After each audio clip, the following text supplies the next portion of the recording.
జై శ్రీమన్నారాయణ. మనం తరచూ వింటూ ఉంటాం సనాతన ధర్మం అని చెప్తూ ఉంటారు. అసలు ఈ సనాతన ధర్మం అంటే ఏంటి? అసలు దాని విశిష్టత ఏమిటి? ఎందుకు మనం దాని మీద ఇంత ప్రాకులాడుతూ ఉంటాము? ఇప్పుడు తెలుసుకుందాం. సనాతన ధర్మము మనం ఎక్కడికి వెళ్ళినా వింటూ ఉంటాము కదా, అక్కడికి వెళ్ళినా వింటూ ఉంటాము. దాని వెనకాల ఉన్న రహస్యం ఏమిటి, అది ఏమిటి అనేది మనం మాట్లాడుకోవాలి. ఇప్పుడు ఒకరికొక ధర్మం ఉంటుంది. వాళ్ళు చెప్తూ ఉంటారు, మా ధర్మం ఇదండి, మా ధర్మం ఇదండి, మా ధర్మం ఇదంటే. మరి హిందువులకి ఏం ధర్మం ఉంది? సనాతన ధర్మమే ఉంది. ఈ సనాతన ధర్మం ఏంటో మనం తెలుసుకుందాము. ఇది ఎలా ఉంటుందంటే, మనిషి కన్నీటి తడిలో పుట్టి కన్నీటి మధ్యలోనే మాయమైపోయే ఈ భౌతిక లోకంలో ఒక శాశ్వతమైన తత్వం ఉన్నది. అది మాత్రమే మారుతూ, అది మాత్రమే నిలుస్తుంది. అదే మన సనాతన ధర్మం.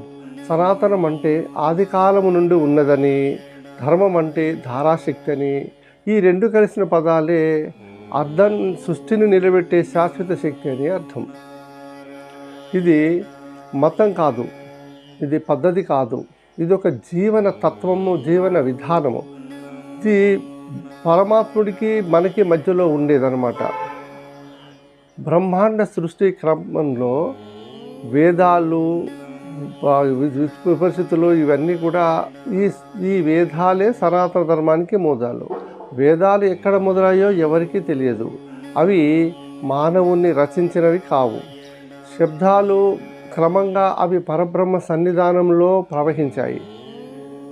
ఇప్పుడు ప్రతి మంత్రంలో ధ్వని ఉంది, అంటే ప్రతి దానిలో ప్రకృతి ఉంది. ఆ ప్రకృతిలోనే పరమాత్ముడు ఉన్నాడు. ఈ సృష్టి యొక్క మొదటి అక్షరం ఓం. అదే మన సనాతన ధర్మం యొక్క శ్వాస. ఈ ధర్మము ఈ ప్రకృతి ధర్మాన్ని, జీవన విలువల్ని, మానవ దేహాన్ని ఒకే సమయంలో నిర్వర్తిస్తుంది. సనాతన ధర్మం అనేది పాటించవలసిన నియమాలు కావు, ఆచరించవలసిన ఆత్మవిశ్వాస పద్ధతులు ఇవి. దీనిలో తత్వం అంటే కేవలం మంచితనాన్ని సూచించదు, అది జీవితం యొక్క స్వరూపాన్ని చెప్పే అంతఃసూత్రము. సత్యం, అహింస, దయ, క్రమ, శీల, శౌర్యం ఇవన్నీ ధర్మానికి బీజాలే. ధర్మో రక్షిత అంటే ధర్మాన్ని రక్షించేవాడు ధర్మము చేత రక్షించబడతాడనేది సనాతన ధర్మం. కలియుగంలో ఈ ధర్మాన్ని మర్చిపోయాం. ఆధునికతనే మబ్బుల్లో మనము విహరిస్తూ ఉన్నాము. సాంప్రదాయాలపై నమ్మకాలు తప్పిపోయాయి. మనము బయట జీవితం వైపు పరుగులు పెడుతున్నాము. కానీ సనాతన ధర్మం అంటే ఈ అంతరంగంలోనే పరమాత్మ ఉన్నాడు, నీ హృదయంలోనే గర్భాలయం ఉంది, నీ శ్వాసే నీ మంత్రం, నీ చర్యలే నీ పూజే నీ ప్రేమ. నీకు ఇవన్నీ కలిపితేనే భగవంతుడి రూపం. సనాతన ధర్మం చెప్తుంది, ప్రతి జీవి యొక్క జీవుడు, పువ్వు యొక్క పూజ, గాలి యొక్క వేదం, పర్యావరణం ఒక దేవత స్వరూపం. ఇవన్నీ కలిపితే సనాతన ధర్మం. అందుకే మనము నదుల్ని తల్లి అని పిలుస్తాము, వృక్షాలని పూజిస్తాము, పశువుల్ని పూజిస్తాము. ఇవన్నీ మూఢనమ్మకాలు కావు, ఇవి అనుభూత శాస్త్రీయమైన మానవత్వం. పంచభూతాల మధ్య సమతుల్యత, మనిషి రాణి మక్షి, ఈ మనిషే ఈ సమతుల్యంలో నివసిస్తూ ఉంటాడు. ఇదే సనాతన ప్రధాన సూత్రం.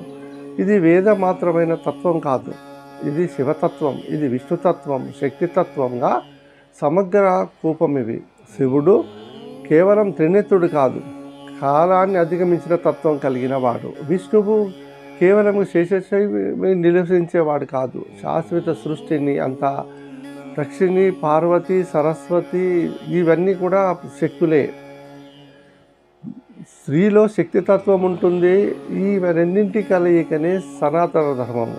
భగవద్గీత ఈ ధర్మాన్ని మరింత స్పష్టంగా మనకు వివరిస్తుంది.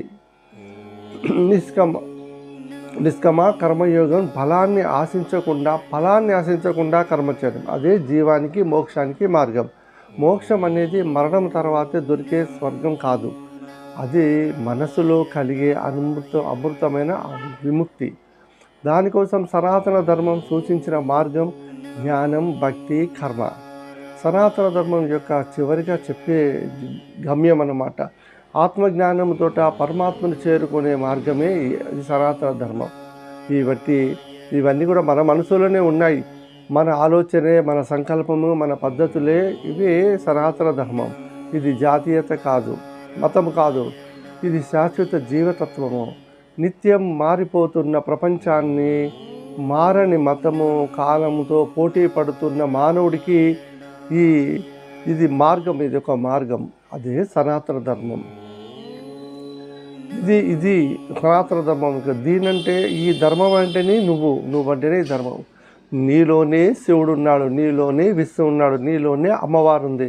ఇవన్నీ నీలోనే ఉన్నాయి. వాటిని తెలుసుకోవటమే దయ, ప్రేమ, అనురాగం, ఆప్యాయతలు ఇవన్నీ కలబొలికినదే సనాతన ధర్మం. ఈ ధర్మాన్ని నువ్వు ఎప్పుడైతే పాటిస్తావో నీకన్నీ శుభాలే జరుగుతాయి. జై శ్రీమన్నారాయణ.